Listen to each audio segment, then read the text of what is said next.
Penyebab anak mbak itu kok tantrum, suka nangis, kejer-kejer, bahkan katanya sampai guling-guling di lantai mall ketika minta mainan gak dikasih itu sebabnya sebenarnya dari didikan orang tua mbak. Mohon maaf, hal itu harus disadari, review ulang maksudnya, ada masih bisa diperbaikin kok.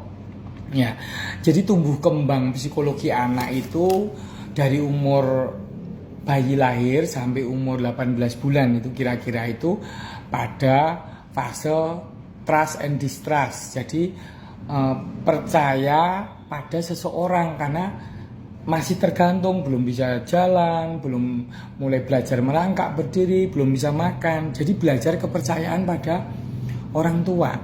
Kalau orang tuanya misalnya sering nyuapin, main kemana ditemenin, didongengin, dinyanyikan, tumbuh kepercayaan besar pada orang tua. Ada mamanya pada ayahnya. Tetapi ketika sering ditinggal main HP atau nonton drakor, anaknya main sendiri, bahkan kadang-kadang nangis nggak kedengeran karena mamanya sibuk nonton drakor misalnya.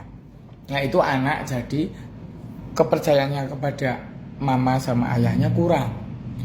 Terus kemudian ketika udah usia 18 sampai 18 bulan sampai 3 tahun itu pada masa otonomi. Anak itu udah belajar untuk mandiri, bisa makan sendiri, bisa megang makanan sendiri, bisa nyendokin sendiri, kemudian bisa ke WC sendiri misalnya. Karena udah belajar jalan, jadi udah mengeksplorasi, udah wilayahnya kemana-mana begitu.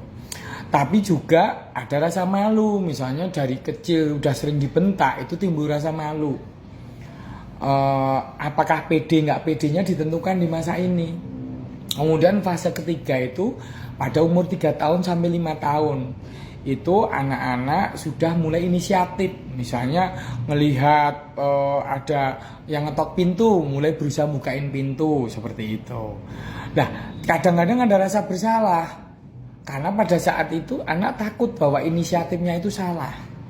Jadi ketika pola pengasuhan anak itu pada usia segitu itu tidak tepat, itu menimbulkan anak jadi tantrum, mudah marah, keras kepala.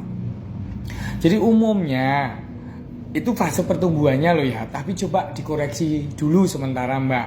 Ketika anak itu selalu nomor satu, selalu diturutin keinginannya, itu dia akan tumbuh menjadi anak yang keras kepala. Karena dengan nangis, dengan rewel, dia akan mendapatkan keinginannya. Jadi anak itu ketika keinginannya tidak tepat, itu harus mendapatkan penolakan. Jadi biarkan belajar kecewa. Itu penting buat anak. Biar tahu mana yang benar dan mana yang nggak benar. Ya, terus kemudian kedua, kalau anak sering dibentak, misalnya anak sering dibentak itu misalnya dikit-dikit dibentak, anak jadi nggak pede. Ketika nggak pede itu dia menumbuhkan dunianya sendiri, bahwa dengan cara berpikirnya sendiri, akibatnya juga tumbuh keras kepala. Atau otoriter, orang tua otoriter, ini penyebab ketiga. Otoriter itu anak misalnya nggak boleh main ke tetangga, karena takut misalnya ada berita penculikan atau apa, tuh anak benar-benar nggak boleh keluar rumah.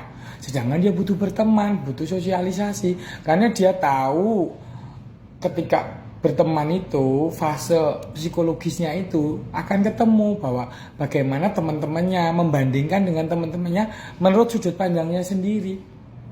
Ini terkait juga dengan penyebab keempat, orang tua itu suka membanding-bandingkan anaknya.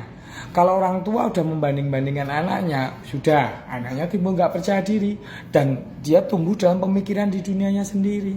Makanya jangan sering dibanding-bandingkan dengan anak orang lain, apalagi yang lebih baik kayak gitu, ya. Dan jangan terlalu sering dipuji, ya. Jangan terlalu sering dipuji, karena dengan dipuji bahkan selalu dipanggil raja terus, itu dalam konsepnya dia akan menjadi tumbuh keras kepala, karena dia akan mendapatkan apa yang diinginkannya pada orang tuanya. Ya daya tawarnya dengan menangis, berguling-guling kayak gitu. Coba itu pelan-pelan pola pengasuhan yang tidak tepat di kala dahulu itu diperbaikin. Bisa kok, pelan-pelan. Coba pelajarin lagi ya.